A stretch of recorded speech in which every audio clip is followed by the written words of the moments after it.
ಉರ್ವಿಲ್ Patel fastest IPL 50 Jaiswal ಹೆಸರಲ್ಲಿತ್ತು. 13 ಬಾಲಿಗೆ 50. ಈಗ ಜೈಸ್ವಾಲ್ ಅವರ ಜೊತೆ ಉರ್ವಿಲ್ ಪಟೇಲ್ ಕೂಡ ಸೇರಿಕೊಂಡಿದ್ದಾರೆ. ನಿನ್ನೆ 13 ಬಾಲಲ್ಲಿ 50 ಹೊಡೆದು CSK ವಿನ್ ಆಗಲಿಕ್ಕೆ ಮೇಜರ್ ಕಾಂಟ್ರಿಬ್ಯೂಟರ್ ಯಾರು ಅಂತಂದ್ರೆ it is none other than Urvil Patel. ನಮಸ್ಕಾರ ಎಲ್ರಿಗೂ, ಜನಾರ್ದನ್ ಸರ್ ಮಾತಾಡ್ತಿರೋದು. ಕುಶಲ ವೇಕ್ಷಮ ಸೌಖ್ಯವೇ. Welcome back to Ganesh Karanth cricket talks YouTube channel. ನನಗೆ ಗೊತ್ತುಂಟು ಮೆಜಾರಿಟಿ RCB ಫ್ಯಾನ್ಸ್ ನಿನ್ನೆಯ ಮ್ಯಾಚ್ ಗೂಂಗಲ್ಲೇ ಇದ್ದೀರಿ ಅಂತ. ಎಲ್ಲರೂ ಕೂಡ ಶೆಫರ್ಡ್ ಅವರಿಗೆ ಥ್ಯಾಂಕ್ ಯು ಅಂತ ಹೇಳ್ತಾ ಇದ್ದಾರೆ ಔಟ್ ಆಗಿದ್ದಕ್ಕೆ. ಸೊ ದ್ಯಾಟ್ ಭುವನೇಶ್ವರ್ ಕುಮಾರ್ ಅವರು ಬಂದು ಲಾಸ್ಟ್ ಬಾಲಲ್ಲಿ ಅದು 6 ಲಾಸ್ಟ್ ಓವರಲ್ಲೆಲ್ಲ 6 ಹೊಡೆದದು. ಓ ಮೈ ಗಾಡ್, ನಾನು ಕೂಡ ಇನ್ನು ಅದೇ ಫೀಲಲ್ಲಿದ್ದೇನೆ. ಬಟ್ ಸ್ಟಿಲ್ ನಿನ್ನೆ ಮಧ್ಯಾಹ್ನ ನಡೆದಂಥ ಮ್ಯಾಚ್ ಕೂಡ ಅಷ್ಟೇ ಇಂಟ್ರೆಸ್ಟಿಂಗ್ ಆಗಿತ್ತು. ಯಾಕಂದರೆ ಉರ್ವಿಲ್ ಪಟೇಲ್ ಅವ್ರದ್ದು ಬ್ಯಾಟಿಂಗ್ ಎಲ್ಲಷ್ಟು ಡಿಫೆಂಡ್ ಮಾಡ್ತಾರಾ, ಎಲಿಮಿನೇಟ್ ಆಗ್ತಾರಾ, ಅದು ಇದು. ವಾವ್, CSK ಎಂಥ ಕಂಬ್ಯಾಕ್ ಅಣ್ಣ. CSKದು ಲಾಸ್ಟ್ 8 ಮ್ಯಾಚಲ್ಲಿ 6 ಮ್ಯಾಚ್ ವಿನ್ ಆಗಿದ್ದಾರೆ. ಪ್ಲೇ ಆಫ್ ರೇಸಲ್ಲಿ ಸೀರಿಯಸ್ ಕಂಟೆಂಡರ್ಸಲ್ಲಿ CSK ಕೂಡ ಇದೆ. ಈಗ ನನ್ನ ಪ್ರಕಾರ ಯಾರೆಲ್ಲ ನೆಕ್ಸ್ಟ್ ರೌಂಡಿಗೆ ಹೋಗ್ಬೋದು ಅಂತಂದರೆ RCB ಹೋಗ್ಬೋದು, SRH ಹೋಗ್ಬೋದು, GT ಹೋಗ್ಬೋದು, ಪಂಜಾಬ್ ಅಥವಾ CSK ಹೋಗ್ಬೋದು ಅಂತ ಅನ್ನಿಸ್ತಾ ಉಂಟು ಈ 5 ಟೀಮಲ್ಲಿ. ಯಾಕಂತಂದರೆ ರಾಜಸ್ಥಾನ ಫಸ್ಟ್ ಹಾಫ್ ಮುಗೀತು. ಫಸ್ಟ್ ಹಾಫ್ ಮುಗಿದ ಮೇಲೆ ರಾಜಸ್ಥಾನ ದುರ್ಬಿನ್ ಹಾಕೊಂಡು ಹುಡುಕ್ಬೇಕು, ಎಲ್ಲಿದ್ದೀರಿ ಅವರು ಇನ್ನು ಕೆಳಗೆ ಹೋಗ್ತಾರೋ ಏನೋ. All depends on Vaibhav Suryavanshi. But ನಿನ್ನೆಯ ಮ್ಯಾಚ್, ಓ ಮೈ ಗಾಡ್, ನಿನ್ನೆಯ ಮ್ಯಾಚನ್ನು ಸೋತು LSG ಈ ಒಂದು IPL ಅಲ್ಲಿ ಫಸ್ಟ್ ಟೀಮ್ ಆದರೂ ಎಲಿಮಿನೇಟ್ ಆಗಿದ್ದು. ಸ್ವಲ್ಪ ಹೊತ್ತಿನ ಬಳಿಕ ಮುಂಬೈ ಅವರು ಸೆಕೆಂಡ್ ಟೀಮ್ ಆದರೂ ಅಫಿಷಿಯಲಿ ಔಟ್ ಆದರು. ಸೊ ನಿನ್ನೆ 2 ಟೀಮ್ ಔಟ್ ಆಯಿತು. ಆ್ಯಂಡ್ ಓ ಮೈ ಗಾಡ್, ನಿನ್ನೆ ಜೇಮಿ ಓವರ್ಟನ್ ಅವರದ್ದು ಬೌಲಿಂಗ್ ಆಗಿರ್ಬೋದು, ಅದಕ್ಕಿಂತ ಮುಂಚೆ ಜಾಸ್ ಇಂಗ್ಲಿಷ್ ಅವರದ್ದು ಬ್ಯಾಟಿಂಗ್ ಆಗಿರ್ಬೋದು, ಕೊನೆಗೆ ಉರ್ವಿಲ್ ಪಟೇಲ್ ಅವರ ಬ್ಯಾಟಿಂಗ್ CSKಗೆ. ಅದಾದ ಮೇಲೆ ಕಾರ್ತಿಕ್ ಶರ್ಮಾ ಮತ್ತು ಬ್ರೇವಿಸ್ ಅವ್ರದ್ದು ರನ್ ಬಾಲ್ ಇನ್ನಿಂಗ್ಸ್ ಆಗಿ ಬಾಯಿಗೆ ಇಲ್ಲಿ ತನಕ ಬಂದು ಮತ್ತೆ ಕೊನೆಗೆ ಲಾಸ್ಟ್ ಓವರಲ್ಲಿ 2 ಬಾಲ್ 2 6 ಹೊಡೆದು ಶಿವಮ್ ದುಬೆ ಮ್ಯಾಚನ್ನು ವಿನ್ ಮಾಡಿಸಿದಂಥ ರೀತಿಯಾಗಿರ್ಬೋದು. ಪೈಸಾ ವಸೂಲು ಮ್ಯಾಚ್ ನಿನ್ನೆಯ ಪಾಲಿಗೆ CSK ತಂಡಕ್ಕೆ ಫಸ್ಟ್ ಏನು ಬ್ಯಾಟಿಂಗ್ ಸ್ಟಾರ್ಟ್ ಆಯಿತು LSGದು. ಆಗ ಅಂದ್ಕೊಂಡು ಇವರು 250 ರನ್ ಹೊಡಿಬೋದು ಅಂತ. ಓ ಮೈ ಗಾಡ್, ಜಾಶ್ ಇಂಗ್ಲಿಷ್ ಯಾವುದೋ ಬೇರೆ ಝೋನಲ್ಲಿದ್ದರು. ಏನು ಪವರ್ ಪ್ಲೇ ಅಲ್ಲಿಯೇ ಮಾರ್ರೆ ಒಂದು 19-20th ಓವರೆಲ್ಲ ಹೊಡೆಯುವಂಥ ಶಾರ್ಟ್ಸು. ಅಂದರೆ ಕೀಪರ್ದ ತಲೆ ಮೇಲೆ ಹೊಡೆಯೋದು, ರಿವರ್ಸ್ ಸ್ವೀಪಲ್ಲಿ ಏನೇನೋ ಮಾಡಿ, ಅಂದರೆ ರ್ಯಾಂಪ್ ಶಾಟ್ಗಳು ಅದೆಲ್ಲ ನಿಮಗೆ ಪವರ್ ಪ್ಲೇಯಲ್ಲಿ ನೋಡಲಿಕ್ಕೆ ಸಿಗೋದಿಲ್ಲ. ಆ ಥರ ಆಡುವವರು ಕೆಲವು, ಈಗ ಬಟ್ಲರ್ ಅವರು ಆಡ್ತಾರೆ ಆ ಥರದ್ದು ಶಾರ್ಟ್ಸು. ಎಲ್ಲರೂ ಕೂಡ ಆ ಥರದ್ದು ಶಾರ್ಟ್ಸ್ ಹೊಡಲಿಕ್ಕೆ ಮುಂದಾಗೋದಿಲ್ಲ. Josh Inglis typical cricket shots ಬಿಟ್ಟು ಮತ್ತೆಲ್ಲ ಆಡ್ತಾಯಿದ್ರು. ಈ ಮಲಗಿ ಎಲ್ಲ ಹೇಗೇಗೋ ಹೊಡಿತಾ ಇದ್ರು, ಬೇರೆ ಝೋನಲ್ಲಿದ್ದರು. ಮನುಷ್ಯ 33 ಬಾಲಿಗೆ 85 ರನ್ ಜಾಶ್ ಇಂಗ್ಲಿಷ್ ಅವರು ಇರುವ ತನಕ. LSG ಯಾವುದು 6th ಪ್ಲಸ್ ಇನ್ನೊಂದು 10 ಗೇರ್ಸ್ ಆ್ಯಡ್ ಮಾಡಿ ಬಂದವರು ಹೊಡಿತಾನೆ ಇದ್ದಾರೆ. ಬಟ್ ಅವರಿಗೆ ಬೇರೆ ಕಡೆಯಿಂದ ಸಪೋರ್ಟ್ ಅಂತ ಇರಲಿಲ್ಲ. ಮಾರ್ಷ್ ಅವ್ರದ್ದು ರನ್ ಬಾಲ್ 10 ಬಾಲ್ 10 ರನ್ ಅಷ್ಟೇ, 1 6 ಸೇರಿ 10 ಬಾಲಿಗೆ 10 ರನ್. ಅದಾದಮೇಲೆ ಪೂರನ್ ಅವರು ಆಯ್ತು 2 ಮ್ಯಾಚ್ ನಾನು ಚೆಂದ ಮಾಡಿ ಆಡಿದ್ದೇನೆ, ಮುಗೀತಪ್ಪ, ನಮ್ಮದೊಂದು ಕೋಟ ಮುಗ್ದಿದೆ, ಈ IPL ಅಲ್ಲಿ ಅಷ್ಟೇ ಆಡೋದು. 3 ಬಾಲಿಗೆ 1 ರನ್. ಪಂತ್ ಅವರು ಒಂದು ಇನ್ಸೈಡ್ ಎಡ್ಜಾಗಿ 4 ಹೋಯಿತು. ಕೊನೆಗೆ ನೆಕ್ಸ್ಟ್ ಔಟ್ ಆಗಿದ್ದು ಕೂಡ ಅದೇ ಥರದ ಒಂದು ಡೆಲಿವರಿಗೆ ಇನ್ಸೈಡ್ ಎಡ್ಜಾಗಿ 4 ಹೋಗಲಿಲ್ಲ, ವಿಕೆಟ್ಗೆ ತಾಗಿತ್ತು. ಯಾವಾಗ ಜಾಶ್ ಇಂಗ್ಲಿಷ್ ಅವರು ಔಟ್ ಆದ್ರಲ್ಲ ಆಗ ರನ್ನಿನ ಗತಿ ಕಡಿಮೆ ಆಯಿತು. ಇವರು 33 ಬಾಲಿಗೆ 85 ರನ್ನು, 10 4 6 6. ಫ್ಯಾಂಟಾಸ್ಟಿಕ್ ಬ್ಯಾಟಿಂಗ್ ಅವರು ಇರುವ ತನಕ. ಅಂದರೆ LSG ಇವತ್ತು ಏನೊಂದು ಟಕ್ಕರ್ ಕೊಡ್ತದೆ, CSKಗೆ ಟಕ್ಕರ್ ಕೊಡ್ತದೆ ಅಂತಲೇ ಅಂದ್ಕೊಳ್ತಿದ್ದದು. ಯಾವಾಗ ಇವರು ಔಟ್ ಆದರು, ಜಾಸ್ ಇಂಗ್ಲಿಷ್ ಅವರು ಕೀಪರ್ ತಲೆ ಮೇಲೆ ಹೊಡಿಲಿಕ್ಕೆ ಹೋಗಿ ಕೀಪರ್ ಕೈಗೆ ಕ್ಯಾಚ್ ಕೊಟ್ಟು ಔಟ್ ಆದ್ರಲ್ಲ, ಆವಾಗ ಒಂಚೂರು ಡೌನ್ ಆಯಿತು. ಬಟ್ ನಾನು ಎಕ್ಸ್ಪೆಕ್ಟ್ ಮಾಡಲಿಲ್ಲ. ಶಾಬಾಜ್ ಅಹ್ಮದ್ ಅವರು ಒಂದು 25 ಬಾಲಿಗೆ 43 ರನ್ನೆಲ್ಲ ಹೊಡಿತಾರೆ ಅಂತ ನಂಗೆ ಗೊತ್ತಿರಲಿಲ್ಲ.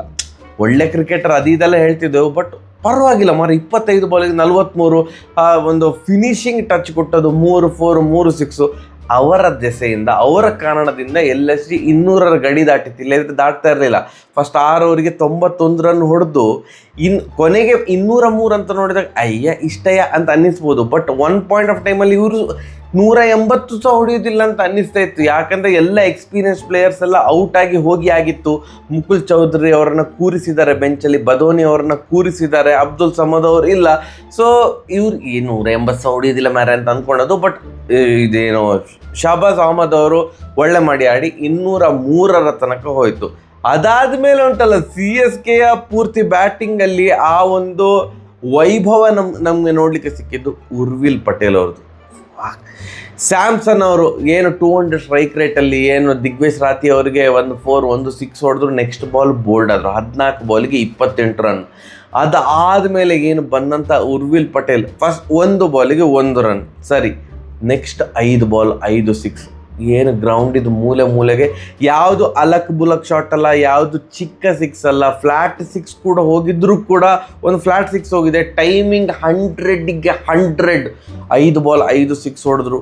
ಫಸ್ಟ್ 1 ಬಾಲ್ 1 ಆದಮೇಲೆ, ಸೊ 6 ಬಾಲಿಗೆ 31 ರನ್ನು, 7ನೇ ಬಾಲ್ 4, ಸೊ 7 ಬಾಲು 36, 35, 7 ಬಾಲ್ 35, 8ನೇ ಬಾಲ್ 6, 8 ಬಾಲಿಗೆ 41 ರನ್ ಹೊಡೆದಾಗ ನಾನು ಏನು ಎಕ್ಸಾಜರೇಟ್ ಮಾಡ್ತಾ ಇರೋದಲ್ಲ, ಎಂಥದಲ್ಲ, 8 ಬಾಲ್ಗೆ 41 ಇದ್ದಾಗ ನಾ ಅಂದ್ಕೊಂಡೆ ಇವತ್ತು IPL ರೆಕಾರ್ಡ್ ಕ್ರಿಯೇಟ್ ಆಗ್ತದೆ, 10 ಬಾಲಿಗೆ ಹೊಡಿತಾರೆ 50.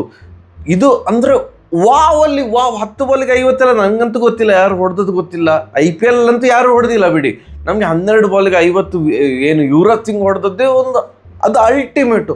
ಆ ರೆಕಾರ್ಡ್ ಇವತ್ತು ಮುರಿದು ಹೋಗ್ತದೆ ಅಂತ ಅಂದ್ಕೊಂಡೆ, ಬಟ್ ಅದು ಆಗಲಿಲ್ಲ. 8 ಬಾಲಿಗೆ 41 ಇದ್ದದ್ದು ಕೊನೆಗೆ 12 ಬಾಲಿಗೆ 50 ರನ್ ಹೊಡಿತಾರ ಅಂತ ಅಂದ್ಕೊಂಡೆ, ಅದು ಕೂಡ ಆಗಲಿಲ್ಲ. 13 ಬಾಲಿಗೆ 50 ರನ್ ಹೊಡೆದ್ರು. IPL ರೆಕಾರ್ಡ್ ಏನಿದೆ, ಜೈಸ್ವಾಲ್ ಅವರು 13 ಬಾಲಿಗೆ 50 ರನ್ ಹೊಡೆದದು, ಅದು ಮತ್ತೆ ಪುನಃ ಇನ್ನೊಬ್ರು ಕ್ರಿಯೇಟ್ ಮಾಡಿದಾಗಾಯಿತು. ಉರ್ವಿಲ್ ಪಟೇಲ್ ಅವರು 50 ಹೊಡೆದ ಕೂಡಲೇ ಒಂದು ಚೀಟಿ ತೆಗೆದು ದಿಸ್ ಈಸ್ ಫಾರ್ ಯು ಪಾಪ, ಥ್ಯಾಂಕ್ ಯು ಅಂತೆಲ್ಲ ಇತ್ತು. ನಂಗೆ ಖುಷಿ ಆಯಿತು, ಅದು ನೋಡಿ ಖುಷಿ ಆಯಿತು. ಅದಾದಮೇಲೆ ನೆಕ್ಸ್ಟ್ 15 ರನ್ ಹೊಡಿಲಿಕ್ಕೆ ಒಂಚೂರು ಸ್ಲೋ ಆದ್ರೆ ಅನ್ನೋದು ನನ್ನ ಭಾವನೆ. ಯಾಕಂದರೆ 13 ಬಾಲಿಗೆ 50 ರನ್ ಹೊಡೆದಿದ್ದಾರೆ, ಅದೇ ವೇಗದಲ್ಲಿ ಹೋದರೆ 26 ಬಾಲಿಗೆ 100 ಅಂತ ಅಂದ್ಕೊಳ್ಳೋದು ಅದಾಗಲಿಲ್ಲ. 23 ಬಾಲಿಗೆ 65 ರನ್ ಹೊಡೆದು ಔಟ್ ಆದರು, 2 4 8 6. ಅದಾದಮೇಲೆ ರನ್ನಿನ ಗತಿ ಕೆಳಗೆ ಬಿದ್ದದ್ದು. ಗಾಯಕ್ವಾಡ್ ಅವರು ಕೂಡ ಔಟ್ ಆದರು, 28 ಬಾಲಿಗೆ 42 ರನ್ ಹೊಡೆದು ಔಟ್ ಆದರು. ಅದಾದಮೇಲೆ ಬ್ರೇವಿಸ್ ಮತ್ತು ಕಾರ್ತಿಕ್ ಶರ್ಮಾ ಎಂತ ಅಂದ್ಕೊಂಡ್ರಂತ ಗೊತ್ತಿಲ್ಲ, ನಾವು ಆ್ಯಂಕರ್ ಇನ್ನಿಂಗ್ಸ್ ಆಡುವ, ಕೊನೆ ಓವರ್ ತನಕ ತೊಗೊಂಡು ಹೋಗುವ, ನಾವೇ ವಿನ್ ಮಾಡಿಸುವ ಎಂತ ಅಂದ್ಕೊಂಡು ನನಗೆ ಇನ್ನೂ ಸಹ ಗೊತ್ತಿಲ್ಲ. ಯಾಕಂದರೆ ಬ್ರೇವಿಸ್ 10 ಬಾಲಿಗೆ 10, ಕಾರ್ತಿಕ್ ಶರ್ಮಾ 20 ಬಾಲಿಗೆ 20. ಅಲ್ಲಿಗೆ ಇವರಿಬ್ಬರ ಕಡೆಯಿಂದ 5 ಓವರಿಗೆ 30 ರನ್ ಬಂದಾಗ ಆಯಿತು, 30 ಬಾಲಿಗೆ 30. ಇದು ಅಂದರೆ ಉರ್ವಿಲ್ ಪಟೇಲ್ ಹಾಗೆ ಆಡಿ ಕೂಡ ಇವರು ಸೋತ್ರೆ ಉರ್ವಿಲ್ ಪಟೇಲ್ಗೆ ಸೈಕ್ ಆಗ್ತದೆ, ನಾನೊಂದು IPL ರೆಕಾರ್ಡ್ ಮಾಡಿ ಮ್ಯಾಚ್ ಸೋತ್ರ ಮಾರ ನೀವು ಅಂತ.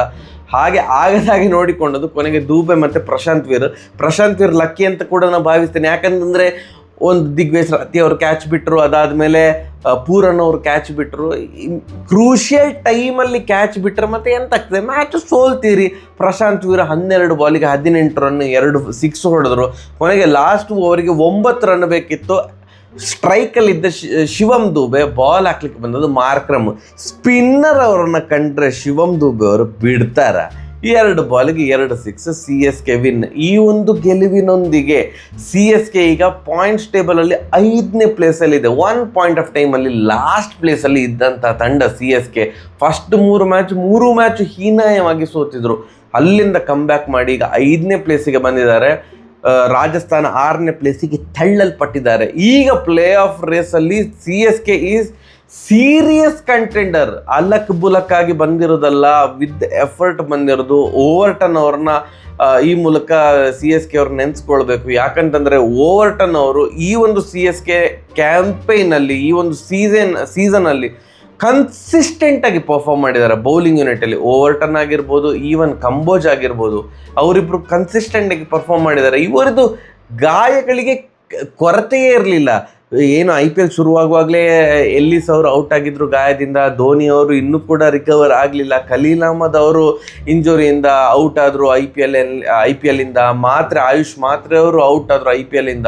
ಇಷ್ಟು ಇಂಜುರಿ ಇಟ್ಕೊಂಡು, ಅಂದರೆ IPL ಶುರುವಾದ ಮೇಲೆ ಒಂದಿಷ್ಟು ಇಂಜುರಿಗಳಾಯಿತು, ಇಷ್ಟು ಇಂಜುರಿ ಇಟ್ಕೊಂಡು ಕೂಡ ಈ ತಂಡ ಈ ಥರ ಪರ್ಫಾರ್ಮ್ ಮಾಡಿರೋದು ನಿಜಕ್ಕೂ ಶ್ಲಾಘನೀಯ ವಿಚಾರ. B scared Punjab, B scared GT, B scared Rajasthan ಅಂತ ಹೇಳಲಿಕ್ಕಾಗೋದಿಲ್ಲ.